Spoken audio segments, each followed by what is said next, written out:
잘 아시는 것처럼 2022년 성산의 표어는 강건하여 데려다가 내 집을 채우라입니다. 누구나 이 표어를 보면 이런 생각을 먼저 충분히 할 겁니다. 2022년도는 함께 나가서 전도하자는 거구나. 교회를 앞서 섬겨가는 목사로서 이 표를 정할 때 심정은 이러했습니다. 먼저 교육자들과 고민을 하고요. 당회를 통해서 장로님들과 함께 기도하고 고민하고 이 표를 정할 때입니다. 제 마음에는 이 표를 통하여 더욱 강조하고 싶은 게 하나 있었습니다. 그건 바로 이겁니다. 이제는 복음에 합당하게 살자. 우리 그리스도인이 이제 좀 그리스도인답게 살자. 그래야 복음이 복음답게 전해지지 않겠는가. 코로나 시절이 되며 사회적 거리두기가 시행되었습니다. 사람을 가까이 하는 것도 힘든데 사람을 가까이 하며 말을 한다는 건 정말 힘듭니다. 대화를 나누다 보면 마치 그게 무슨 죄를 짓는 것처럼 여겨지는 시대가 되었습니다. 이런 시대에 말로 복음을 전한다는 게 얼마나 어려운가요? 우리 하나님의 마음은 잘 아실 겁니다. 디모데전서 2장 4절입니다. 하나님은 모든 사람이 구원을 받으며 진리를 아는 데 이르기를 원하시느니라. 우리 입술로 복음을 전하게 하시는 이가 하나님이십니다. 그래서 우리에게 입술을 주셨습니다. 우리 입술로 전하는 그 복음을 통해서 구원을 이루어 가시는 분이 하나님이십니다. 그렇다면 오늘의 우리의 입술과 말로 복음 전하기를 누구보다도 갈망하시는 분은 분명 우리 하나님이십니다. 그런데 생각해 봅니다. 우리 모두가 지금 쓰고 있는 이 마스크 누가 쓰게 한 걸까요? 세상 사람들은 코로나19가 그저 우연히 자연 발생적으로 사람의 욕심으로 생겨난 거라 말들 하지만 우리는 분명 압니다. 결국 이 일을 허용하신 이가 하나님이시라는 것 말입니다. 하나님이 우리 입에 쓰게 하셨습니다. 창세기 11장으로 가봅니다. 인간들이 자꾸 교만해집니다. 그 교만함이 극에 달하죠. 사람들이 서로 모여서 그럽니다. 이제 우리가 서로 모여서 함께하고 이제 높은 탑을 쌓자. 그러면서 하는 말이 이제 더 이상 온 땅에 흩어짐을 면하자. 그런데 이건 하나님의 뜻에 완전히 반하는 거였습니다. 하나님께서 인생을 만드시고 명하셨습니다. 생육하라, 번성하라, 땅에 충만하라. 땅에 충만하려면 어찌해야 합니까? 온 세상으로 흩어져야 합니다. 그런데 그 하나님의 뜻을 정면으로 거역하자는 겁니다. 그런 인간의 교만함의 극치를 보여주는 창세기 11장이 어떻게 시작하는 줄 아십니까? 1절에 보면 온 땅의 언어가 하나요 말이 하나였더라. 하나님께서 우리에게 입술을 주신 것 그리고 말을 하게 하신 것은요 다 이유가 있습니다. 입술로 말을 가지고 온통 하나님을 찬양하고 하나님의 이름을 높여드리고 그분을 드러내는 데 사용하도록 이게 사명이죠. 우리에게 그래서 입술도 주시고 언어도 주시고 말도 주셨습니다. 그런데 그 언어를 가지고 말을 가지고 하나님을 거역하니 어떻게 하시던가요? 언어를 혼잡하게 해버리셨습니다. 다른 언어를 사용하는 사람과 만나보신 적 있습니까? 진짜 미칩니다. 그 말을 모르면 꿀먹은 벙어리가 됩니다. 말이 통합니까? 진짜 다른 말을 사용하는 사람과 그 앞에서 무슨 말을 하겠습니까? 정확하게 오늘 우리 입술에 마스크를 채워 버리신 것과 비슷한 일이 벌어진 겁니다. 하나님께서 씌우셨다면 우리는 물어봐야 합니다. 왜 이렇게 하셨을까? 누구보다도 우리 입술과 말을 통해서 온 세상에 복음이 전해지기를 누구보다도 갈망하시는 분이 우리 하나님이신데, 우리 하나님이 그런 분이신데, 그러면 오늘에 우리는 우리 자신을 겸손히 돌아봐야 합니다. 특별히 나는 그동안 내 입술로 어떤 말들을 했는지, 내가 분명히 내 입술로 수많은 말들을 내뱉었을 텐데 그 모든 말들이 하나님 보시기에 어떠하셨겠는지, 얼마나 그러했으면 내 입술에 마스크를 씌워 버리셨을까? 누구보다도 오늘의 우리의 입술과 말을 통해서 복음이 복음답게 전해지기를 분명 갈망하시는 우리 하나님이신데, 씌워진 마스크를 보며 우리보다 얼마나 더 힘드실까? 얼마나 더 아프실까? 목사님들이 설교를 하러 오시면 제게 꼭 묻습니다. 강단에서 마스크 쓰고 설교합니까? 벗어도 됩니까? 쓰면 참 힘듭니다. 한 목사님이 그래요. 한 몇 달간 마스크를 쓰고 설교를 했는데 마스크를 벗자마자 발음이 안 되더래요. 깜짝 놀랐대요. 자신의 입술 자체가 희한하게 변한 것을 보고 말입니다. 이런 현실을 보면서 오늘에 드는 생각 하나였습니다. 이제 참으로 우리 자신을 한번 돌아보자. 그리고 복음에 합당하게 우리가 살아가야 하지 않겠는가?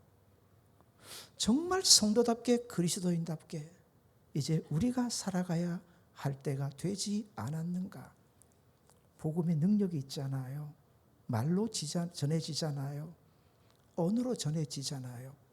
근데 교회사를 보면 그 전에 꼭 하나의 일이 더 앞서 있어요.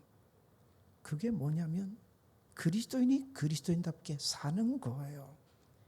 그리스도인이 그리스도인답게 살고 나서 그 입술을 통해서 복음이 전해질 때 그 전해지는 복음에 능력이 있었던 거예요.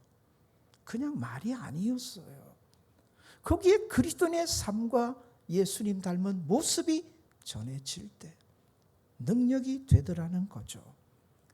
읽어드린 고린도후서 13장 5절은 이렇게 말씀하세요.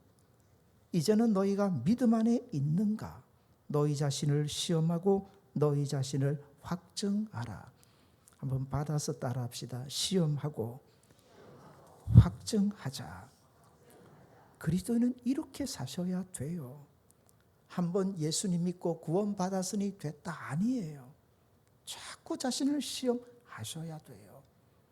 그리고 자꾸 자신을 확증하셔야 돼요.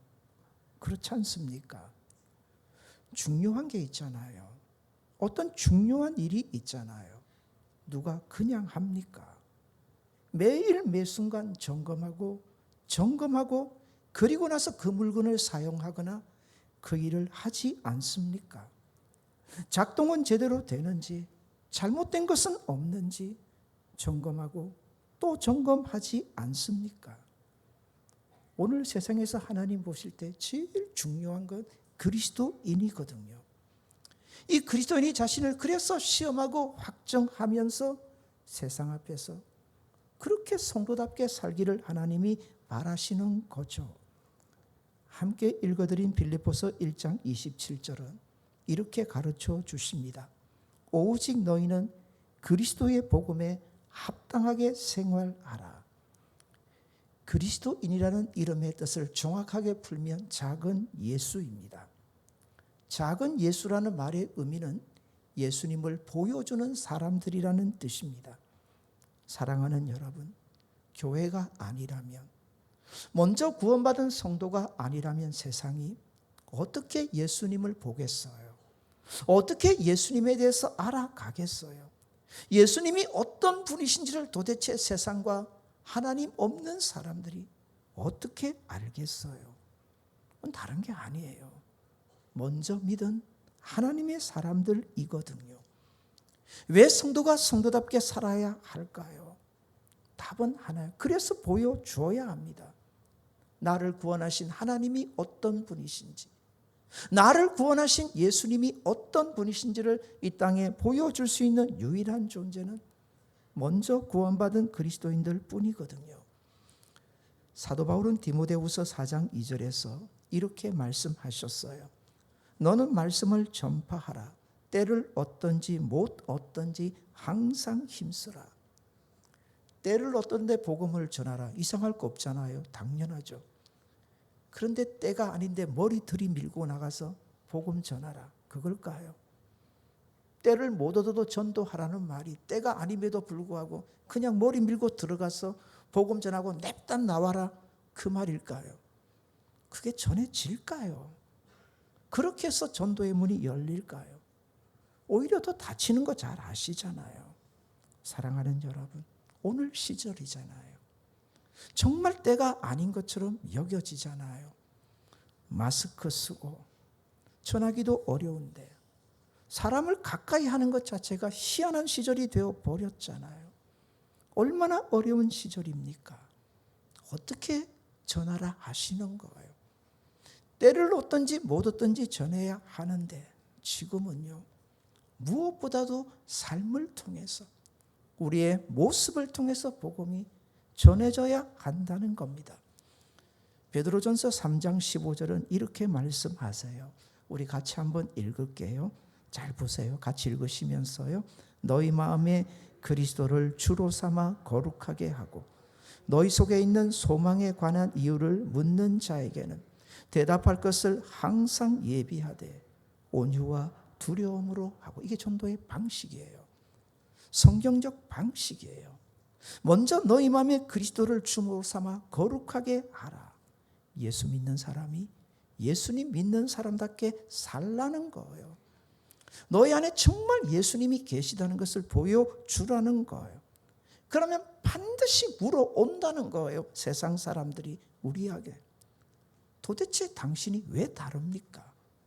당신 안에 무엇이 있기에 우리와 이렇게 다릅니까? 우리 안에 있는 그 소망의 이유를 물어온다는 거죠. 이렇게 물어올 거예요. 왜 당신은 달라요? 당신은 그렇게 사랑할 수 없는 순간에도 어떻게 그렇게 사랑할 수 있어요? 당신은 마땅히 분노해야 하는 순간에도 어떻게 그렇게 온유합니까? 온 세상 사람들이 불안과 염려와 걱정 천지로 살아가는데 당신은 왜 그렇게 당당하세요? 모든 사람의 얼굴에 죽음의 그림자가 씌워져 있는데 당신의 얼굴은 왜 그렇게 밝아요? 뭐가 달라요? 세상적인 기준으로 따져보면 당신이나 나나 다를 것 하나 없는데 당신 도대체 뭐가 있기에, 무슨 소망이 있기에 나와 이렇게 달라요? 물어오게 하라는 겁니다. 이게 전도의 방식이에요. 이게 전도의 방식. 그냥 냅다 가서 그냥 고개 들이밀고 복음 전하고 그게 아니에요. 성경적인 방식은 먼저 살라는 거예요. 그러면 반드시 세상 사람들이 우리에게 물어온다는 거죠. 그때 준비하라는 거예요. 그때 제대로 준비하라는 거예요. 답이죠. 그때 정말 두려움과 온유함으로 하라는 겁니다. 사랑하는 여러분, 이런 물어오는 사람들이 계셨어요? 계셔야 돼요. 계셔야 돼요. 반드시 계셔야 돼요. 당신은 왜 이렇게 달라요? 나 당신하고 가까이 지내봤는데 당신 뭔가 다른 게 있어요. 당신 뭐가 달라요? 사랑하는 여러분, 물어와야 돼요. 세상 사람들이 우리에게 물어오게끔 우리는 다르게 살아가야 한다는 거예요. 물어오지 않으면 두려운 거에게 두려워하셔야 돼요.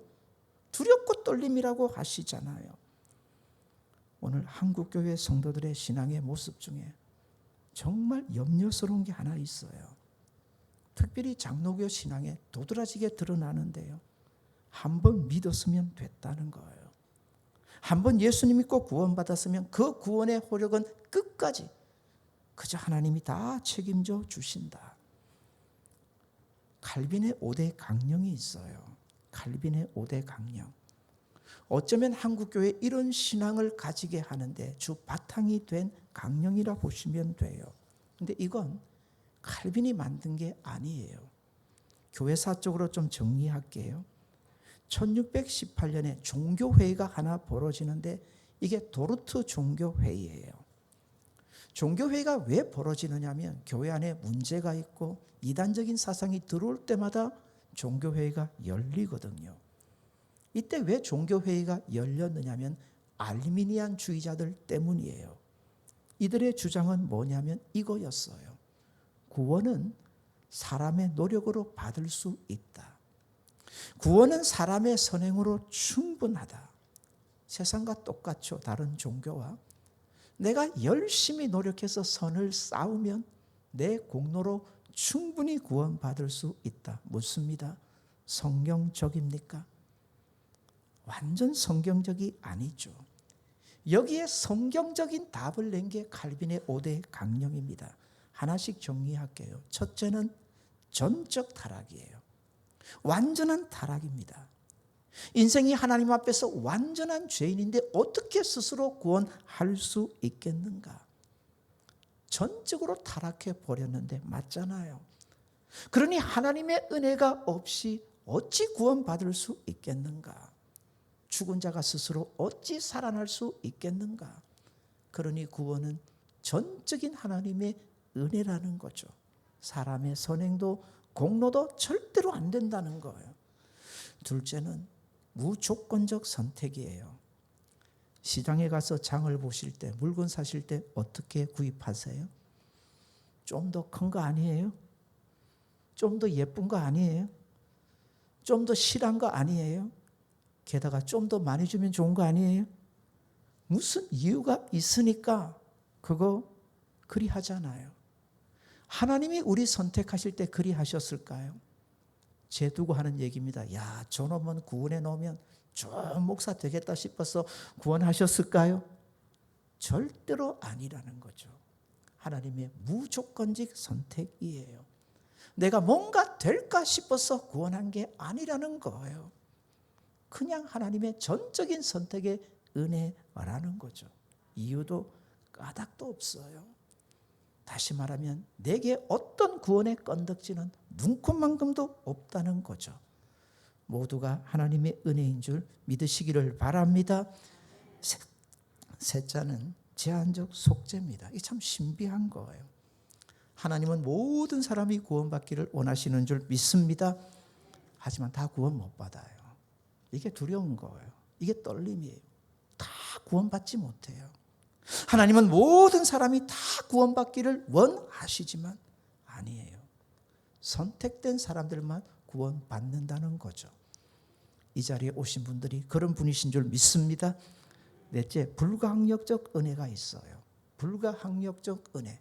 이게 뭐냐면 하나님이 어떤 인생을 구원하기로 마음 잡수셨는데 누가 건드리느냐? 하나님께서 구원하시려고 하는데 어떤 세력이 그걸 막겠는가? 이게 하나님의 절대 주권이에요. 구원하심에 있어서는 전부 하나님이라는 거죠. 인간의 행위나 선행은 눈꼽만큼도 없고요. 전적인 하나님의 은혜라는 걸 강조합니다. 그리고 마지막이 뭐냐면 성도의 견인이에요. 이러니 하나님께서 한번 구원하시면 끝까지 책임져 주신다는 거죠. 맞아요. 구원받은 사람, 저와 여러분, 하나님이 끝까지 책임져 주실 줄 믿습니다. 근데 성경이 여기까지만 얘기할까요?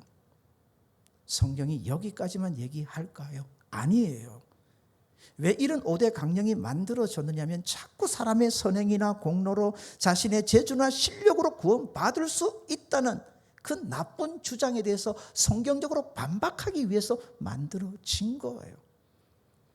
전적으로 하나님의 은혜로 구원받지만 성경은 덧붙여서 더 많은 말씀을 하세요. 그게 뭘까요? 너 구원받았니? 덧붙이세요. 너 구원받았니? 그러면 구원받은 자답게 이제 어떻게 해야 된다고요? 살아야 한다는 거예요. 구원받은 자답게 사는 모습 중에 하나가 성령의 열매거든요. 가끔 이렇게 말씀하시는 분들이 있어요. 내 성격은 하나님도 감당 못한다고. 무시무시한 말이에요. 무시무시한 말이에요. 성령의 열매를 얘기하면서 뭐라고 하세요? 이 같은 것을 금지할 능력이 없대요. 성령께서 우리 안에서 역사하시면 반드시 성령의 열매를 맺어가게 될 텐데, 어떤 열매는 강하게 나타나고요, 어떤 열매는 붙잡고 씨름하게 될 거예요. 씨름하게. 내 안에 그 열매가 잘 드러나지 않아서 있죠? 없는 척 하지 마시고요. 어떤 열매는 참 쉽게 강하게 나타나는데 어떤 열매는 잘 안 나타나요. 그걸 붙잡고 늘 실험하는데, 변하는데 진짜 눈곱만큼씩 변해가요. 눈곱만큼씩. 그러시죠? 맞으면 아멘 하세요. 그래야 성령의 사람이에요. 성령이 내 안에 있으면 반드시 그런 역사를 점차로 이루어 간다는 거죠. 그러면서 마침내 우리 눈에 보이게끔 해요. 어떻게 해요? 진짜 예수님 믿는 사람답게 살게 하시는 거죠. 빌립보서 2장 12절의 말씀입니다. 그래서 하시는 말씀이에요. 같이 한번 읽겠습니다.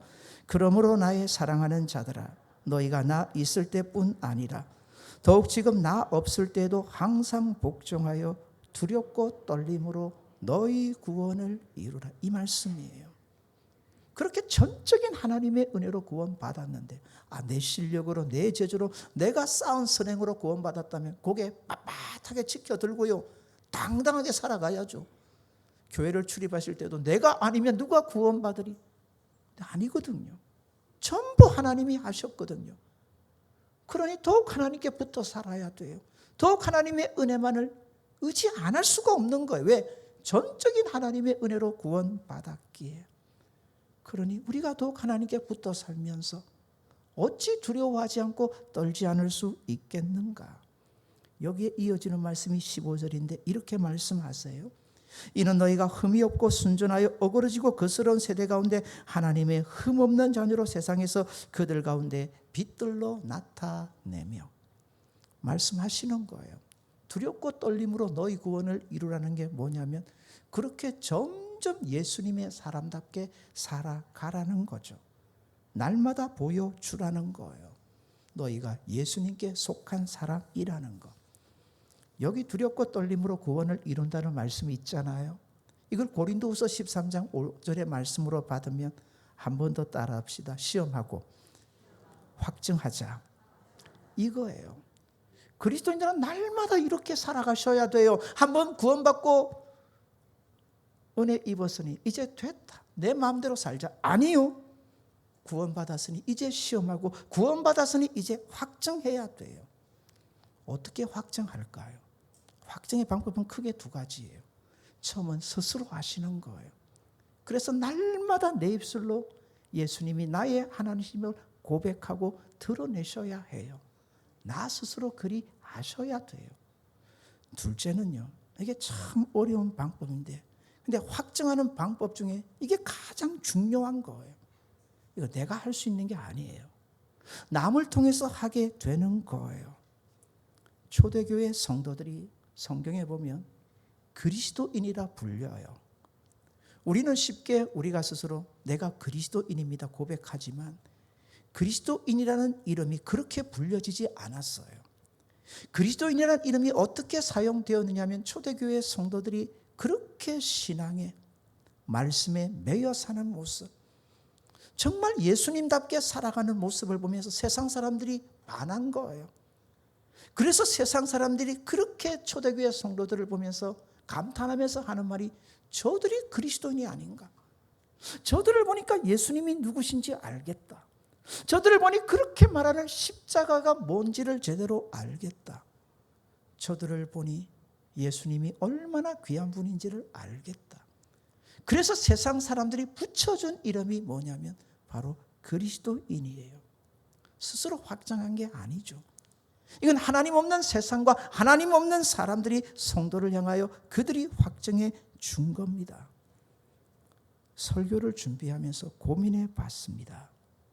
언제부터 우리가 마음껏 예수님을 믿으라고 이 땅에서 전도를 하게 됐을까? 그 시절이 1970년 시절이에요. 그 전에는요, 마음껏 복음을 전한다는 게 이 땅에서 쉽지 않았어요. 알잖아요. 복음이 처음 들어왔을 때 조선시대예요. 유교가 온 세상을 지배했어요. 이런 때 예수님 믿으라고 당당하게 드러내기는 정말 어렵고 힘들었어요. 그런데 놀랍죠. 처음 복음이 전해졌을 때 이 땅에 그리스도인은 100명 중에 1명도 채 안 돼요. 근데 그들이 온 세상을 바꿔놨어요. 오늘 이렇게요. 이게 어떻게 벌어진 걸까요? 입술이 아니었어요. 삶을 통해서 예수님이 어떤 분이신지를 보여줬기 때문이죠. 한국교회에 그런 귀한 삶의 모습들이 많은데 하나를 소개할게요. 언젠가 구역 강사님들과 함께 가본 적도 있어요. 전라도 금산에 가면 기역자 교회가 있습니다. 정말 한국교회를 대표하는 교회인데 이 교회 하면 조덕삼 장로님과 이자익 목사님을 생각하게 됩니다. 조덕삼 장로님과 이자익 목사님의 관계는 원래 당시 주인과 종의 관계예요. 조덕삼 장로님은 양반 중에 양반이고요. 이자익 목사님은 쌍놈이었어요. 원래 복음이 들어오는데 선교사님이 여기에 와서 조덕삼 장로님 집에서 복음을 전할 때 조덕삼 장로님도 종이던 이자익 목사님도 나중에는 목사님이 되는 거예요. 함께 선교사님을 통해서 복음을 듣게 됐어요. 예전 같으면 양반과 쌍놈이 함께 앉아서 복음을 듣는다 말 돼요, 안 돼요? 선교사님에게는 문제될 게 없거든요. 그래서 다 불러 복음을 전했는데 두 사람이 같이 믿게 된 거예요. 그리고 조덕삼 장로님이 은혜를 받아서 자기 집에서 교회를 시작을 합니다. 그 생긴 모양이 기역자처럼 생겨서 기역자 교회라고 했던 거예요. 세월이 오래 지나 이제 이 교회 안에 장로님을 세워야 하는데 두 분을 놓고 투표를 해요. 조덕삼 장로님과 이자익 목사님이죠. 양반과 쌍놈이고 주인과 종이에요. 나이 차이도 조덕삼 장로님이 12살 훨씬 더 많아요. 투표를 했는데 누가 선택이 되느냐면 조덕삼 장로님이 아니라 당시 종이었던 쌍놈이죠.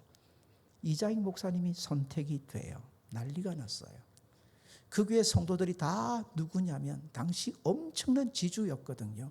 조덕삼 장로님이. 그분에게 다 빌붙어 사는 소장민들이에요. 이 조덕삼 장로님이 화나며 마음 바뀌면 다 쫓겨나서 굶어 죽을 사람들이에요. 얼마나 술렁거렸겠어요. 그때 조덕삼 장로님이 딱 일어나서 한마디예요. 이게 하나님의 뜻이다. 조덕삼 장로님이 그러는데 무슨 말이 더 이상 있겠어요. 그러면서 그 다음이 은혜예요. 당신은 목사님이 많지 않기 때문에 장로님이 된 이자익, 그때는 장로님이죠. 여기서 설교를 하면 제일 앞선 자리에서 조덕삼 장로님이 아니라 나중에 장로님이 되시는 거예요. 그때는 장로님이 아니고요. 앉아서 은혜를 받는 거예요. 그 모습을 보고 은혜 받지 않을 사람들이 누가 있겠어요. 말씀과 상관없이 그 모습만 봐도 은혜가 되는 거예요. 조덕삼 장로님이 어떻게 하냐면 이 이자익 나중에 목사님 된다 했어요. 아직 종이에요. 결혼도 시켜줘요. 제법 지혜롭고 믿음이 좋다 싶으니 평양신학교로 보내고 모든 뒷바라지를 다 해줍니다. 그리고 신학교를 졸업하고 목사님이 딱 되자마자 한달음에 달려가서 모셔와요. 그리고 그 교회 담임 목사로 세웁니다. 그러면서 얼마나 옆에서 충성하고 섬겨가는 건지 말이 됩니까? 당시로 돌아가 생각해 보세요. 말이 됩니까? 양반과 천민이 존재하던 시절인데 주인과 종이 함께 할 수 없던 시절인데 사랑하는 여러분, 세상이 잘 안 바뀌어요. 100년 만에 온 세상이 이 땅이 이렇게 바뀐 거 이거 기적이에요. 이런 변화는 1000년이 지나도 안 바뀌어요. 인도 보세요. 아직도 카스트 제도 보세요. 바뀝니까? 안 바뀌어요. 이걸 완전히 바꿔놨어요. 이게 뭘까요? 이게 복음의 역사예요. 이게 복음의 능력인 거예요. 생각해 보세요. 조덕삼 장로님이 어떻게 그렇게 할 수 있었을까? 답은 하나입니다. 예수님의 십자가죠. 아니 하늘의 모든 주인이신 예수님이 모든 것 다 버리고 나보다 그렇게 더 천한 모습이 되셨는데 천민보다 그 십자가에서 더 천한 모습이 되셨는데 그 사랑을 내가 아는데 그걸 어찌 감당하지 못하시겠어요? 그 복음의 능력이, 그 복음의 역사가 온 세상을 이렇게 바꾸어 놓아버린 거예요. 사랑하는 여러분, 그런 삶이 있고 복음이 전해지는데 어떻게 세상이 안 바뀌겠어요? 한국교회가 여기까지 온 거예요. 근데 지금은 하나님이 조금 스탑하라고 하시는 것 같아요. 우리 자신을 더 겸손히 돌아보라고 하시는 것 같아요. 우리 입에 마스크를 씌우신 분이 누구시라고요? 저는 고백 안 할 수가 없어요. 하나님이세요. 이제 하나님이 원하시는 거 돌아가라고 그래요. 예전 우리 믿음의 선배들이 보여줬던 삶으로 보여주는 그 귀한 신앙, 너희들도 이제 그렇게 살라고 우리에게 말씀하시는 거 분명해요. 옆에 분 보고 우리 한번 도전해 줍시다. 옆에 분 보고요. 당신 보니 예수님 믿고 싶습니다. 한 번 더 합시다. 당신 보니 예수님 믿고 싶습니다. 그렇게 살아들이시는 저와 여러분 되시기를 바랍니다. 오늘 이 설교를 준비한 건 설명절이잖아요. 우리 사랑하는 성도들이 설명절 잘 보내야 되겠는데 이번 설교만큼 힘든 게 없었어요. 본문이 몇 번 바뀌었는지 몰라요. 설명절 잘 보내시면 좋겠는데, 근데 가장 아픈 게 이거예요. 복음을 전하잖아요. 밖에 나가서 복음을 전하다 보면 많은 분들이 이런 대꾸를 해오세요. 안 믿어요. 나 절대 못 믿어요. 아니 이 좋은데 얼마나 좋아요 복음이, 그죠? 못 믿겠대요. 왜 안 믿습니까? 그냥 꼭 덧붙여요. 누구 때문에 못 믿겠다고. 나는 누가 믿는 예수라면 절대로 안 믿겠다고. 아파요. 참 많이 아파요. 인정할게요. 믿지 않는 가족들과 만나서 그들 앞에서 그리스도인답게 보여주고 산다는 게 얼마나 힘들까요? 차라리 안 만나면 좋겠는데, 그러나 그리스도인은 더 가야 돼요. 그리고 그곳에서 보여주셔야 돼요. 정말 예수 믿는 사람이 어떤 사람인지, 예수 믿고 사는 게 얼마나 좋은지, 예수 믿고 사는 게 얼마나 당당한지, 예수님 믿고 사는 게 얼마나 기쁜지, 예수님 믿고 사는 것이 얼마나 은혜인지 그리 보여줄 수 있는 저와 여러분 되시기를 바랍니다. 성도는 이 땅을 그렇게 살아가야 하지 않겠습니까? 복음에 합당하게 생활하라. 바꿀게요. 옆에 분에게 한 번 더 도전합시다. 당신 보니 예수님 참 좋네요. 그렇게 삽시다. 인사 안 하셔도 돼요. 당신 보니 예수님 너무 좋으시네요. 사랑하는 여러분, 이렇게 우리의 삶을 통해서 예수님 보여주고 전하면서 살아가는 복 있는 성도들 되시기를 바랍니다. 주신 말씀으로 우리 같이 한번 기도합시다.